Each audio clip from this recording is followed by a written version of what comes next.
Dev, rhythm fluctuator. My real name is Don Reed. I'm originally from New Orleans, Louisiana, but I've been out here all my life, LA. Well, actually, my mom's put me in, when I was in school, when I was in elementary, she put me in music class. I had a clarinet. Don't tell everybody that.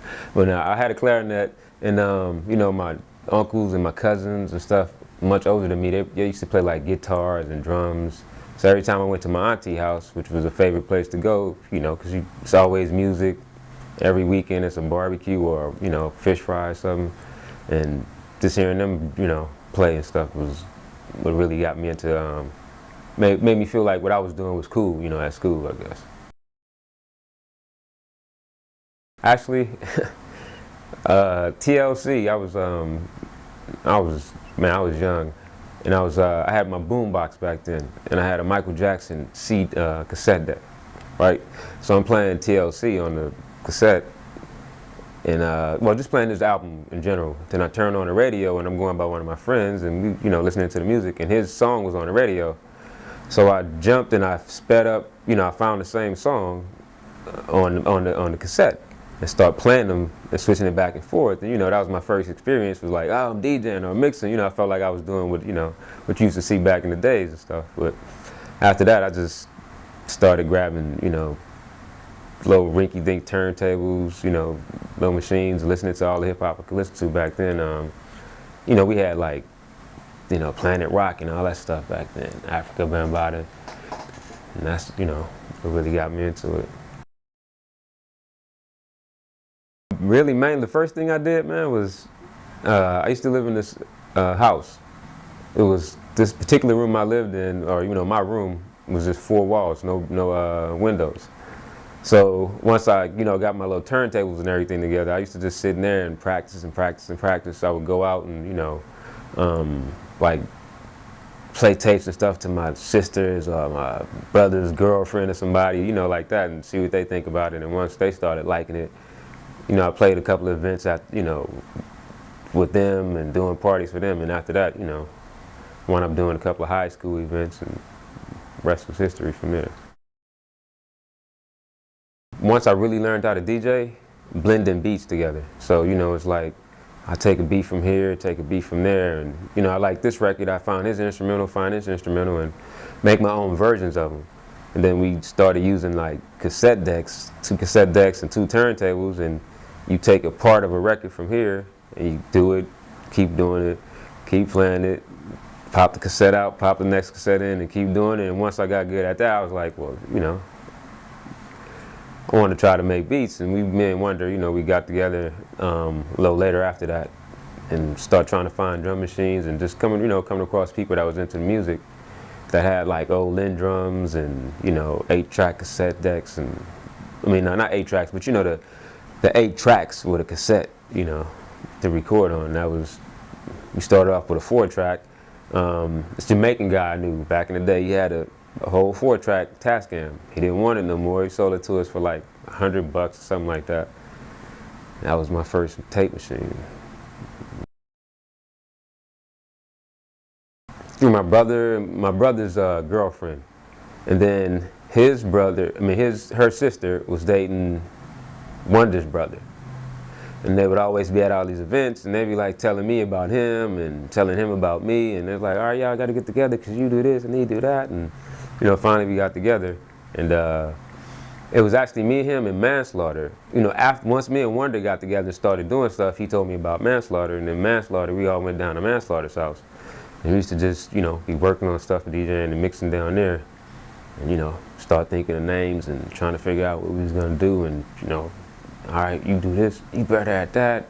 All right, you better at this. I mean, we both do this, and he do this, and we all do that. But you do this, I'm gonna do this. All right, I like doing this, and that was pretty much it, you know. I want to say probably '86, maybe somewhere in there.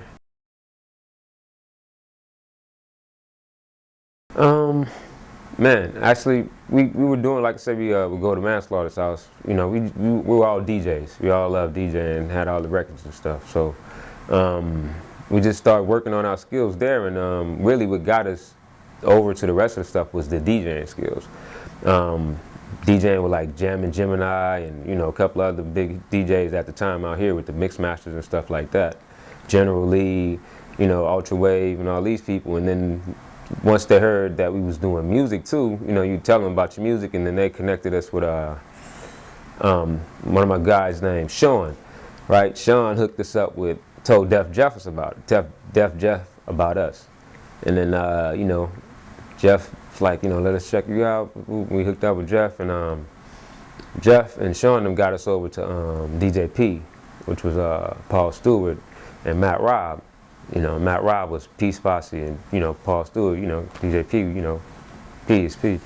So from there, it just kind of built the buzz, you know, and, well, they knew about us a little bit, but it was really, everybody that heard the music, they liked it, you know, and it was like, run with it. It wasn't any major, like, we went through battles, you know, but it wasn't any major, long, drawn-out process. It was just, people heard the music, it's like, yeah, I could take you here, we take you there. And within, I would say, a couple of years, you know, we met Matt Robb and Mike Paul, started working on the first album.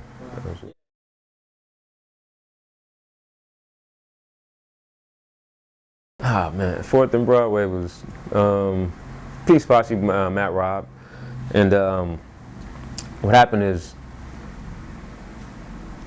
it was the DJing thing. You know, he was like, you know, Paul and Matt was boys, you know what I mean? And we was dealing with him, and, you know, we all just discussed it. It was like, all right, we knew Matt, we went with Matt, and Matt had a deal with 4th and Broadway because he knew Mike at the time, Chris Blackwell, right? I'm calling him Mike. Chris Blackwell at the time. So he took the stuff to Chris. Chris heard it. From what I know, you know, he liked it, and said, you know, he wanted to give us a deal. From there, we did the deal. We did the record. Took us a little while to get the record together, and during that process, you know, we went to New York, did shows with like KRS One, like Public Enemy, you know. Nasty Nas, not Nas, but it was a crew, I can't remember their name, but one of the rappers in the group was Nasty. It was like 3 rappers. They came out, I'll think of the name, but it was, you know, one of the cats from back in there. So we went out to New York a few times, you know, shows with Ultramagnetic, you know, not on the same venue and stuff of that nature. I actually did a show in New York, it was at Amsterdam Park, I believe it was, and we saw your boy DMX before he got on. And I just remember him doing this line, you know, that he did this line, and everybody, ooh, you know, everybody's like, oh, snap, all right. You know, and everybody liked what we did. So we had love in New York in '09, and that made it even better for us. So once we, you know, seen we had respect and all that out there, Chris, and we finished up the record and put it out, start spinning it.